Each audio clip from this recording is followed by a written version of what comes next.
everybody, how are you today? Welcome, welcome, welcome. I want to talk to you today about a word, let me see, seriously, a word that people try to avoid, trauma. Now, I don't think any of us get out of here without trauma.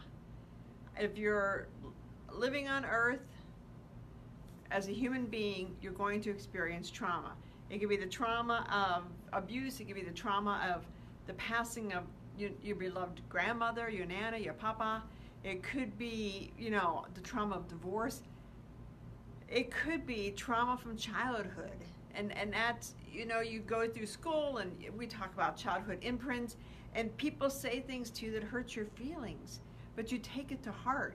When people say, well, you're not very smart, or, you must be the dumb one, or you must be the fat one, or, whatever, you take this and you internalize it. But trauma has to show up. Trauma has to show itself to you, because the role of the trauma is to help you heal. Because when you look at your trauma and you pull it out and you heal it, first of all, wherever it's hidden in your body will come out and be healed, but it also kind of starts pointing you in a different direction. If you have for years experienced bad knees, and you're to the point now you have to have knee replacement or whatever, you need to look back at what the trauma was. What created that? Now my sister's watching, she'll be like, what was sliding in a third base when I was, a kid? But was it? I mean, that could be the one, but why did it become so exasperated that you had to have knee surgery? You could be experiencing constant nagging back pain. You could have, shoulder pain. Your trauma will get lodged somewhere. Perhaps you're always sick. I know somebody who has a business, and it's just her business isn't going well. She's not paying attention to the universe trying to direct her, and she's always sick. Every time I talk to her, it's, I don't feel good, I have a cold, I have this, and I want to say to her, it's trauma. Something you have repressed within yourself is trying to come out, and it's coming out through your business. And that's why your business isn't going well, because you're running this self-talk, you're running this program that comes out when we're not being mindful. It's the program when you're driving home, and all of a sudden you think, why did I think that? Because the trauma shows up, the self-talk shows up. And it's virtually impossible for us as human beings to always stay in our mindful minds. We experience it, we try hard, and for a lot of people, they can be 95% of the time, which I so honor them. But there's always going to be that self-talk creeping in, and you have to learn how to shut down the self-talk. You have to learn how to, instead of dealing with the pain and living with the pain, you have to figure out where the pain is coming from. And I know, if you have a bad shoulder, the pain's coming from, I broke my shoulder, but it's more than that. For a long time, I had a lot of trouble with my feet. My feet always hurt. Didn't matter what I wore, they always hurt. If I had heels, they hurt. If I had tennis shoes, they hurt. And it was always like there was a little marble in my foot. And I finally thought, well, I'm going to go see a foot doctor. But before I did that, I kind of sat quietly and asked the universe, what is it? why do my feet hurt? And it basically came out saying that my feet hurt because I'm afraid of putting one foot in front of the other. Hi, Prill, how you doing? I'm afraid of putting one foot in front of the other.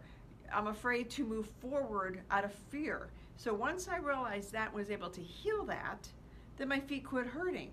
So whatever your challenge is, you really have to look within to figure out where it's coming from, because everything is manifested. It's like when you run into these families where everybody has cancer. Doesn't matter who it is, they all have cancer. See, I have my glasses on, so I was going, hey Mary, how you doing? Everybody has cancer, the whole family. And you sit there and say, well, they were, in my hometown we had steel mills, so it must be a cancer pocket. Or could it be that you just assume because this person's had cancer, you're going to get it? And you start self-fulfilling this prophecy, I live in a steel mill town and I'm drinking clearly the polluted water, so I'm going to get cancer. But then you'll meet that one sibling where it's like, well, you don't have cancer. Nope, not going to get it. Not coming near me, I'm good. And they firmly believe that because they healed that part of them.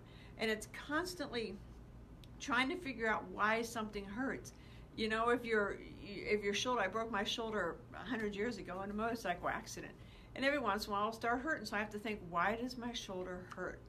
Okay, well, I feel like I'm carrying a lot of the load. So why do I feel like I'm carrying a lot of load? And I go through it because I'm so used to healing the parts of my body that hurt. Because I realize it's trauma trapped within. It's something that happened that never was released. You know, and trauma can come in body parts. It can come in what you do to your relationships. You know, you blow up your relationships. When you get money, you know, here today, gone tomorrow. Because you have trauma around money, you have trauma around relationships. And it's how our mind works. Because our mind, and I've talked about this all the time, our mind is a computer. That's all it is. What you put in is what you get out. So if you keep putting in, which I did for 100 years, I'm a loser, I'm a loser, I'm a loser, I'm unlovable and I'm a pooch, then that's all you get. Until you wake up one day and say, this is bullshit. This is crap. I am done. I am going to take control of my life and take control of my mind. And as soon as you do that, you'll start understanding, and you'll start buying books. I mean, there's the Science of Neuroplasticity, which is a great book. The Something of Divided Mind with Dr. Sarno is a great book. I mean, I've read all these books. Lois Hay, Heal Your Own Life, is a fantastic book. And I've talked to people and said, well, Karen, that book's so basic. Is it? Have you ever tried what she says to do in that book to heal yourself? So there's all kinds of ways we can heal the trauma we have.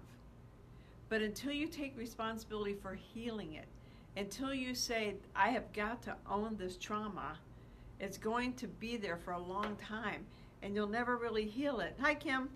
You'll never heal this trauma. It'll never go away from you. And you'll always be in pain. And it could manifest, again, physical pain or spiritual pain or mental pain. But it's going to come out.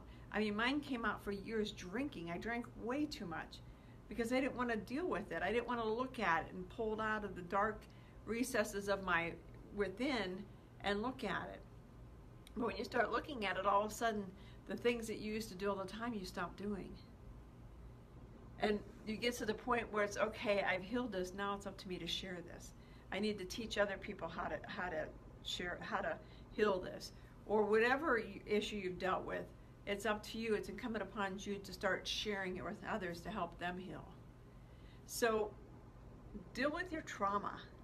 And I'm going to do a webinar, I think mid-July, discussing trauma. It'll probably be a 2-hour webinar where we're going to do a deep, deep dive into trauma. I'm getting ready, I think, next week to release my free program, 3 Steps to Reawaken Your Inner Warrior, because you have to start looking within. You have to start waking up. You have to quit sleepwalking through your life. You have to quit giving other people your power, because that's what we all fall into. I wouldn't be like this, but so-and-so did this to me. Or like in my book, there it is, Blue Rose Bookstore, A Journey of Healing, where Annie put all of her responsibility on her abuser until she realized one day she had to own it. And when you own your trauma, and it doesn't have to be abuse, it could be you got fired from a job. It could be you went through a crippling divorce. It could be that you were in a horrible accident. But you have to heal that to move forward. And you have to heal your mind so you can be who you want to be, so you can finally fly. So I hope this makes sense. Like I said, I'm going to start talking a lot more. I've kind of always, beat around the bush with trauma, because I think the word itself scares people. I think when people hear trauma, they're like, oh, nope, never had any trauma. My life is perfect. So to me, it's kind of like a train wreck, boom, facing you. And, you don't want to admit the stuff that's really bothering you. And the hardest thing is to take responsibility for what's bothering you, to take responsibility for your life, and quit giving your power to the people where the trauma came from. And like I said, it could be a car accident that completely wasn't your fault. I was driving to work today and I saw a horrific car accident on 202. I think it's 202. And I looked and I thought, the trauma that will be kept within will take years for them possibly to understand. When I was, I think, 5 or 6 on the way back from McDonald's on my birthday, my parents were in a bad accident. And you know, I was not hurt, but one of my siblings was hurt. And I, for a long time, had the trauma of screaming wheels and, you know, crashing metal, and couldn't understand it because I never thought about the accident. I wasn't hurt. I was too young to really process everything that happened until I was driving home about 6 years ago, and an accident literally happened right next to me, in a car next to me, and you know, they smashed into each other, and I don't know how I didn't get hit. And that all of a sudden I relived that experience, and I had to heal it. So you always kind of have to look to figure out why you're reacting to how you're reacting. So, you know, like I said, we're going to start working on some trauma. I think July 25th, I think, is when I'm going to do a webinar. Still haven't locked on a date. I'm going to open coaching back up. I did coaching last summer and shut it down because I just, you know, the time, there's only so many hours in the day. But that's a false belief. I just need to manage my time better so I can do more coaching. So I'll be doing more one-on-one coaching and group coaching as well. So if you have any questions, please write your comments below and let me know. I'm here to help you guys out. I'm here to, hi Claire, how you doing? I'm here to help you guys out. I want you to live your life fully. I want you to stand totally in your power, and I want you to be the woman or the man that you know you can be. We just have to quit operating from a false script, and we have to put our own script in there. I hope this makes sense. If you have any questions, write comments below. Send me a message on Facebook. I do respond to my messages. I think my little thing says I'll get back in a couple minutes. It's a big fat lie. It depends on what I'm doing, but I will get back to you. Or write your messages below. If you're on YouTube, on my channel, give me a shout out there. And if you're on my website, KarenBarno.com, my website's getting a whole complete makeover. I'm so excited. So when we're done with it and it's all pretty, I'll let you guys know. Have a great day. Please let me know if there's anything I can do to help you. Bye-bye.